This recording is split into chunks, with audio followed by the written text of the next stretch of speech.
Everyone told us to buy as much land as we possibly could when we were planning our homestead and our off-grid lifestyle. But no one tells you what happens after you buy a large block of land. They're not making any more land, people would say, and a large rural block sounded like the perfect self-sufficient dream. But the reality? We bought 150 acres of raw Australian bush to start our homestead on, but in truth, we only use about 10 of it. The reality is that a large block of land might have been more than we bargained for. In fact, it could be one of the biggest homesteading mistakes you could make. So in today's video, I'm going to show you why we only use a small portion of our 150 acres, what most people get wrong about how much land you actually need to homestead, and why a large block of land could be more to manage than you think, even though we had some good reasons for doing it. So 150 acres of raw, untouched bushland to start a homestead on. It sounds like the dream, right? And it was. I mean, it is. When I say it was, we bought this land about 10 years ago, almost 10 years ago. And back then when we bought it, we weren't, I guess, 100% sure what we were going to do with it. Maybe in the back of our minds was this homesteading idea. It's certainly, we were exploring all of those ideas back then, but the kids were little and that's not where life was at for us then. We just knew we needed to buy land. And so we had some initial reasons for wanting to buy as large a block of land as we did.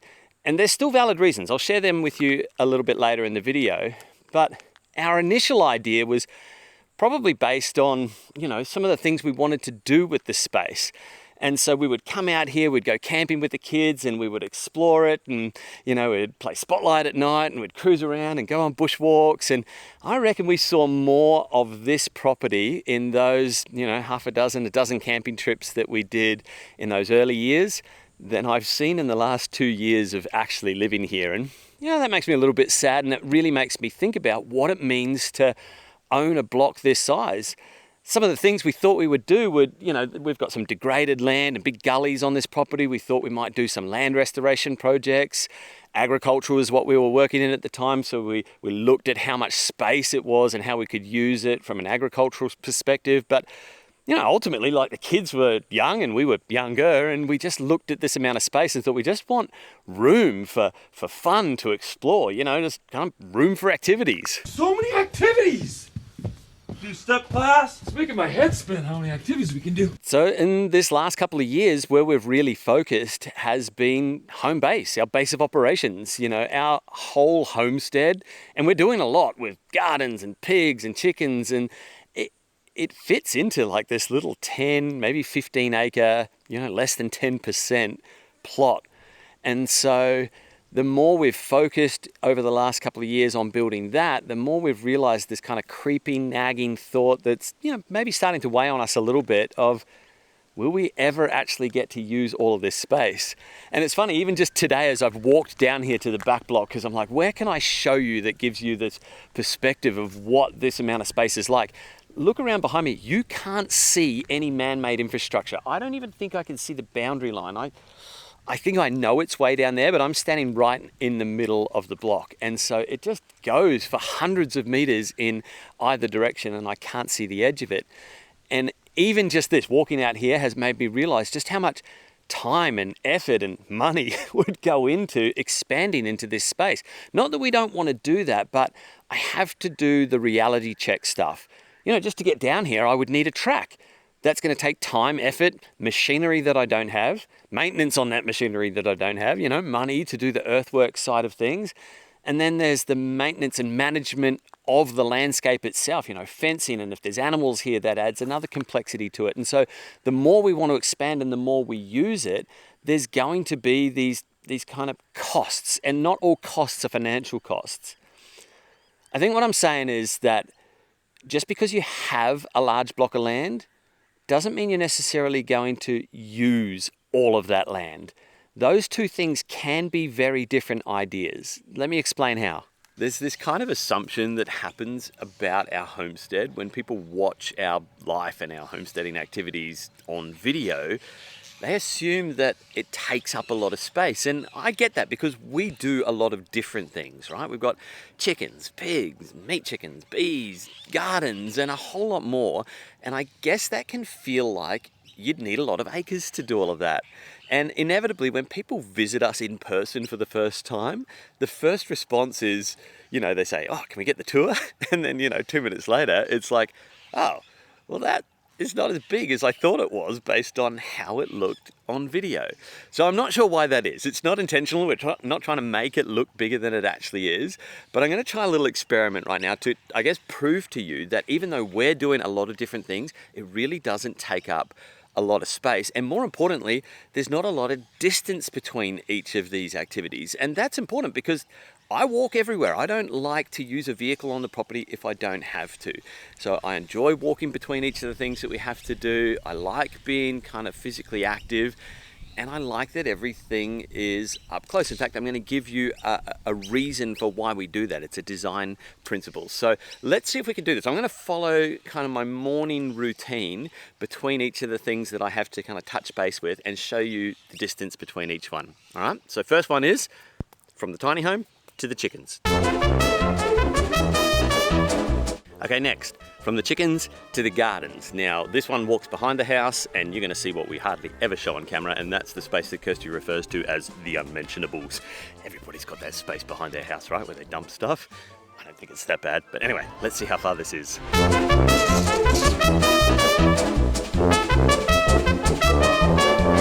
All right, that one's a little bit of a walk, but tiny home's right there. Here I am in the middle of the gardens. Next, we're going to go gardens to pigs.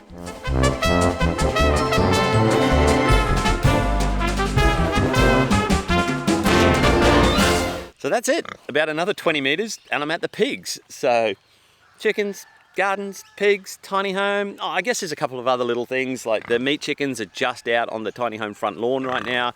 And we had to move Missy and her piglets last night because she kept escaping from here. And so she's in her own little pen in that same space. But really everything's within, a 10, 20-second walk.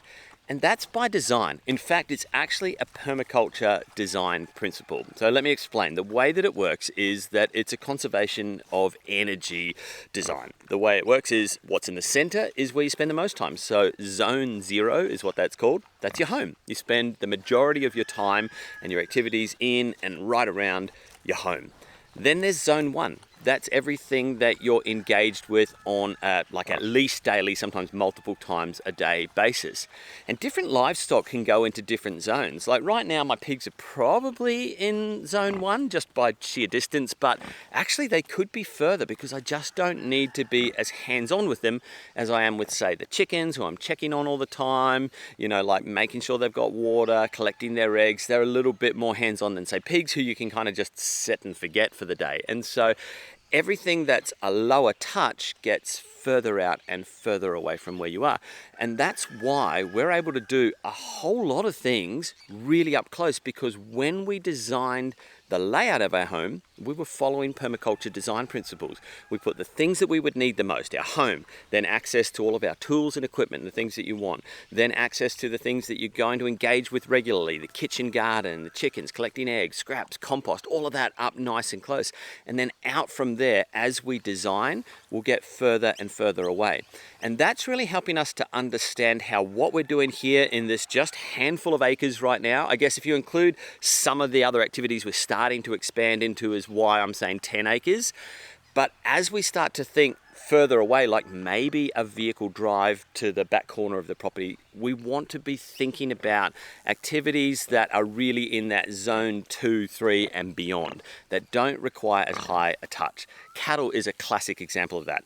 I don't have to go and check on the cows every day. I mean, I probably will, but I can actually just set them grazing in a paddock. Now, because we'll probably do daily cattle moves because we're going to do a regenerative project, that's going to cause me to think about what zone do they belong in. But if you can start with this principle in mind, it helps you design a layout that means you really don't have to use all of the space that's available to you. So even if it is a large block of land, you don't have to feel pressured into using it all.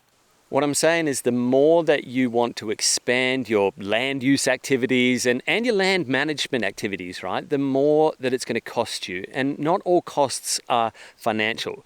And neither are they just time, effort, and energy. There is also a mental load, like a mental burden. What do I mean by that? Well, there's going to be things that just weigh on you mentally.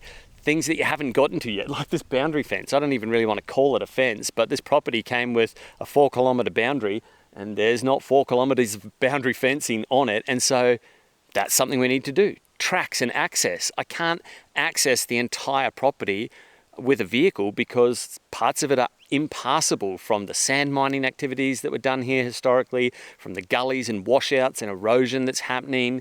And so, that's something I have to get to. It weighs on me that I can't just drive down to the back of the property and, check on things, make sure that things are okay.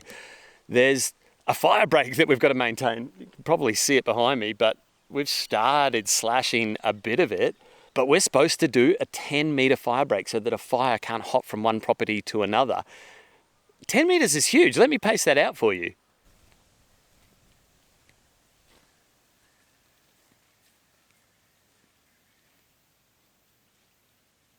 So there's a ton of timber that's got to be felled and slashing that's got to be maintained in order to do that. That's one thing. Weeds. People point out to me all the time that I've got prickly pear on the property. Yes, I know. It's not as bad as you think, and we're doing it where we can and when we can, but 150 acres to take all the prickly pear off of is going to take some time. We'll get there.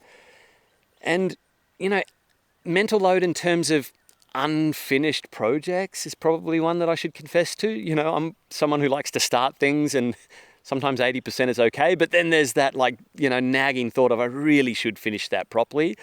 And there's a lot of unfinished projects the larger the area of land that you're managing. And probably another thing that goes with it is the guilt of I've got all this land and I'm not using it, and I know how I could be using it. Even just to bring livestock on the land and do livestock as land restorers. I know how to do that because the last property we managed, that's exactly what we did, but I'm nowhere near ready to be able to do that. And so there's this kind of guilt that comes with not utilizing the land that you're managing, the land that you're stewarding. I guess the point is that the mistake isn't buying a large block of land. The mistake is over-representing yourself as to how much you're going to be able to take on, how much you're going to be able to manage. You've got to be realistic about that. And this would be a totally different story if I was talking to farmers. I'm not talking to farmers here. If you're a farmer and you're managing a large acreage block of land, that's your job. That's part of what you do day in, day out. I'm not saying it's not hard. I'm just saying you've got time allocated for it because that's how you generate an income. I'm talking to, hobbyists, homesteaders, lifestyle block owners. Understand that if this isn't your primary source of income, you're not going to be able to allocate your primary amount of time to doing what a farmer can do. And so you've got to think about these things realistically, what time, effort, and energy and mental load it's going to take to manage it. So with all that being said, what would I look for in a block of land? And there are blocks of land about. I just jumped on some of the real estate websites over the last couple of days. There are some good large blocks of land. They're not near city centres. This one certainly isn't. You're going to have to make that sacrifice.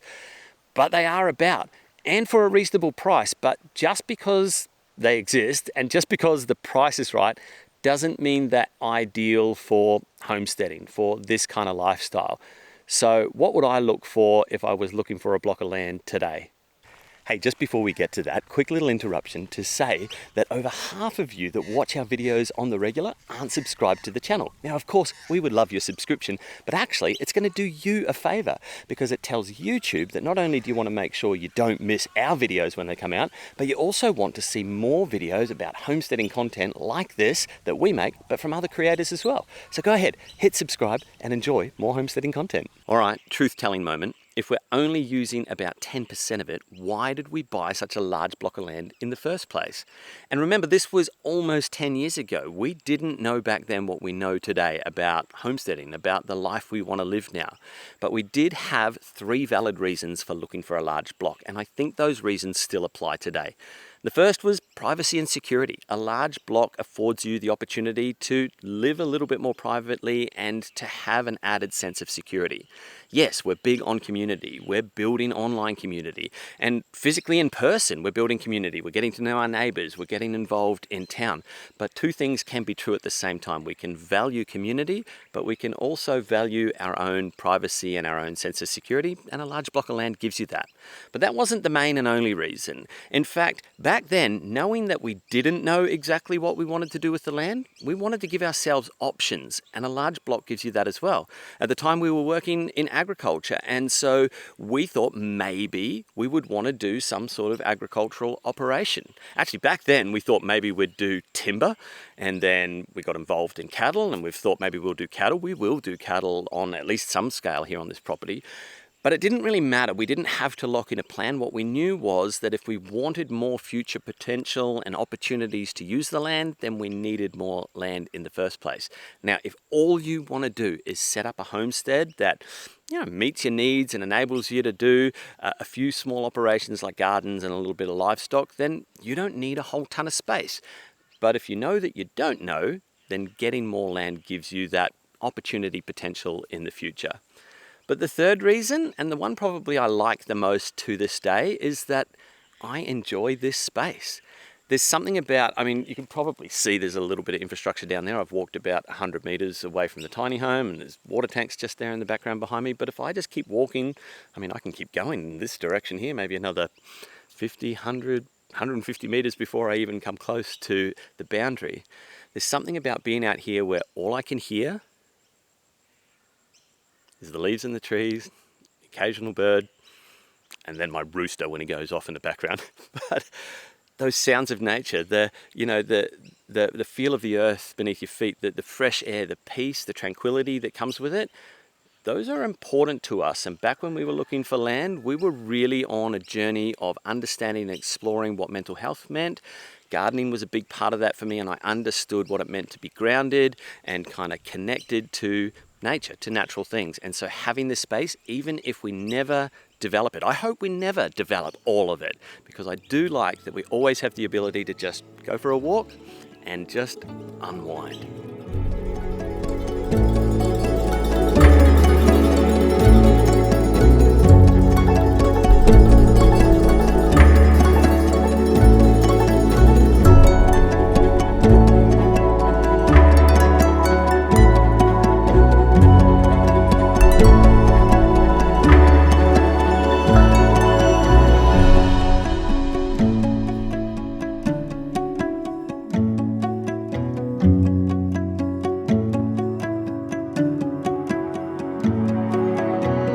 Those things aside, if I were looking for land right now, what, landscape features would I be seriously considering for a homestead type lifestyle? So I'll do a few kind of like quick hits right now, and I'll run you through kind of my top 5 or 6.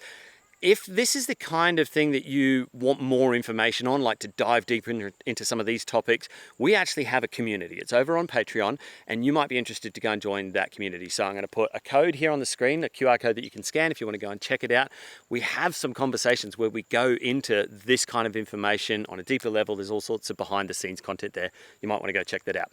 But right now, all right, my top hits for land features, Water and soil. Even then, I wish we could have done better with water and soil, but we're doing all right. We did do some basic soil sampling 10 years ago with an off-the-shelf soil kit, and there were 2 big full dams of water. They're not so full today, but at least we kind of knew that those bases were roughly covered. Is it soil that's not dead? Is it water that's going to be accessible even in the driest of times? Now, since then, we've put a bore on as well, so that helps with that. Terrain is another one. We've got really gentle landscape. Like I've got about a 10-meter drop over about a 300-meter distance. That's a nice gentle terrain. Not great if I want to catch tons of rainfall in the dam, but in terms of not having like massive erosion problems, I really like that. And in terms of being able to walk everywhere, I like that it's not a whole lot of hills. That was something that was a consideration to us. Access is another one. Are there access roads, tracks, or at least flat, easy areas that could be turned into tracks? Then existing infrastructure. At least the fences, what are they like? You've seen in ours that they're not that great, but what's the existing infrastructure like? A shed would have been nice on this property, not going to lie, but it was further down the priority list. And then down to things like existing clearings. If you're going to do solar, where are you going to set up? What's the sun aspect like? You know, where is the sun in the sky? And do you have existing clearings, or are you going to have to fell some trees to make a clearing? So there's just a few quick considerations. And you know, when you're looking online at properties, you can actually quite easily answer some of these questions for yourself before you even have to, you know, spend your time and your fuel and your dollars to go and look at some of these properties. Just make yourself a list of some of these priorities. But if you want to set up for a homestead, if you want to be able to do activities like gardening, raising livestock, you know, and having a quiet, enjoyable space and land that's easy to work and manage, there you go. There's a few quick things: water, soil, sunlight, terrain, access, infrastructure. But the real question you came here for: how much land do I actually need? So I'm going to give you my breakdown on the minimum amount of land that you would need depending on what you're going to do with it. Well, it depends entirely on your definition of homestead. And I want to give you just 3 examples. So if you are looking at property, or you're already on property and you're wondering, how much of this am I supposed to use? I'm going to give you 3 kind of categories or examples, and they're from my own personal experience, our own personal experience. And the first is the tiny homestead. Our very first, what we would class as our first actual official homestead, was an 1.5 acres in kind of just on the outskirts of the Gold Coast in the hinterland. And half of it wasn't even usable. It was this steep, rugged kind of bush block. But we still, you know, we started gardens. We had chickens, of course. Almost every homestead is going to have chickens. They're just such a multi-purpose animal. I mean, at least eggs and dealing with your scraps, right? But there's so much more you can do with chickens. So we had gardens, not a full-blown gardens. Like, I wouldn't say we had the space to be able to fully do. Well, actually, now that I think about this out loud, one of my original inspirations was a guy by the name of Curtis Stone. No, not the chef, but he was a market gardener in British Columbia in Canada. And now he's on a full, you know, homestead in the mountains. But back then he was on like a 1/4 acre block in, you know, in town. And he was growing a ton of food. So really, you know, don't even let a 1/4 acre limit you. But on about a 1 to 3 acre block, you're going to be able to do at least chickens. You can have your home, you can have a bit of space, and you're going to be able to do maybe 1 small livestock, like a couple of goats. Pigs might be a bit of a stretch, but you can do a few animals on that. And then you're also going to have space for, you know, kind of sheds and tools and equipment. As soon as you start to want to go bigger and produce more of your own needs and be more self-sufficient, that's when you're really looking at this next category. And this is where I place us right now. Like, yes, we're on 150 acres, but like I keep saying, all of our activities are condensed to this one central area right now. So we've got chickens just back there. We've got tiny home just there, gardens just beyond them, solar and, you know, water is just beyond that, and pigs just down here. I mean, realistically, that's probably not even 3 acres. But once we start to expand it to some of the things that we're trying to do down here in front, like the, you know, little vineyard that we're doing, kind of a cropping area, if I include, you know, access to the dams, we're really looking in that 3 to 10 acre space. Now, here's where you can go full blown with your gardens. You can definitely do trees. So if you want to be able to grow your own fruit, if you want to do like food forest type activities, you're going to need more space for those activities. And of course, livestock is going to determine that as well. So pigs, yes, you can do pigs on quite a condensed area, but my preference is to do pigs on pasture and rotate them.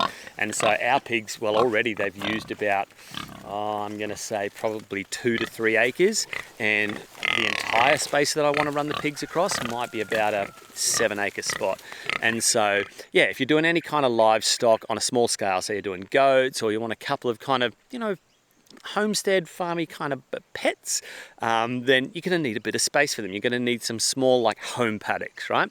So there you're looking in that 3 to 10 acre, you know, space. And I'm not saying that that's the size block you need to be looking at either. Just remember, I keep saying this, we're on 150 acres, but we're using less than 10% of it. Everything else is buffer. So if you're on 20 acres, but you go, oh man, how much land do I need to be a homesteader? Well, you might be able to just kind of look at the 2 acres in the center or the 2 acres in the corner and go, wow, I'm really going to be able to set up a lot in this space, and then I don't have to stress about all the rest of it and having to maintain and manage all the rest of it. Then there's the next size up from there, and that's where we're definitely going, and that's when you're starting to talk about pastures and paddocks. And so we've got about 17 acres up there behind the tiny home, between the tiny home and the road, that we want to kind of parcel out as for cattle. So we've got some fencing that we need to do up there, but it's pretty good grasses, pretty good grazing, a little bit of clearing that needs to happen, but we could definitely start doing cattle. And then we've definitely gone beyond that, that 10-acre size. So I would say anytime you want to go into larger livestock, or you want to do anything on a larger scale that's, an operation where you want to make some money for your homestead. Say you want to do, I don't know, an olive grove or a vineyard, or you want to do some sort of an orchard, anything that requires space. Maybe you want to do cropping of some sort. Maybe you want to grow something, where I don't know, coffee trees. We worked out the other day that a coffee tree produces 1 kilo of coffee per year. For Kirsty and I, we're going to need like 26 coffee trees. I don't think coffee grows all that well in this area. But things like that take up space, and so that's when you're starting to go beyond that 10 acres, and so you're looking at 10, 20, 30 acres. And remember, we're talking about usable space, not the entire space. So if you're looking online for property and you see, I don't know, a 50-acre plot of land and it's a really good price, but you're also going, oh, I don't know if I could manage 50 acres. You don't have to. It depends what you want to do with your homestead as to how much usable land you actually need. And that's another really good point as well. Like that first little homestead that we had where it was only 1.5 acres, but really like half of that was pretty unusable.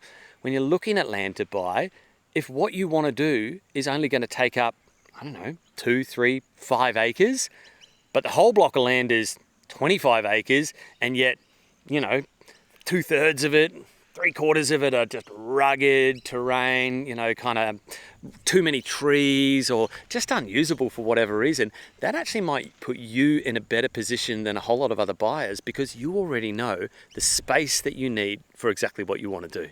So the truth about living on a large block of land is you don't have to use every available acre. It's about designing a life and a lifestyle that's meaningful to you, that's sustainable for you. Land doesn't automatically reward scale. It rewards intentionality, it rewards good design, it rewards realistic expectations. Do we regret buying 150 acres? Well, no, because that was by design. Those buffer elements that we talked about were by design. Is there a lot more work to do here? Yeah, sure. But that doesn't mean that we hadn't already thought about that. The size of the homestead element to our land, that little 10 acres, that was by design as well. So if you're looking for land right now, if you're looking to start your own homestead project and you've been asking the question, how many acres? That shouldn't be the final question. In fact, the next question after that should definitely be, where do I see my life existing on this little plot of land? And the answer to that question, it might actually surprise you just how small that can be. If you want to see more of this land and landscape and some of the kind of future designs we have for it and projects we want to get done, we made a video a while back. You can check that one out there. Otherwise, if you've already seen that one, then YouTube reckons you're going to like that video right there. But until next time, we'll see you later. And don't forget to subscribe.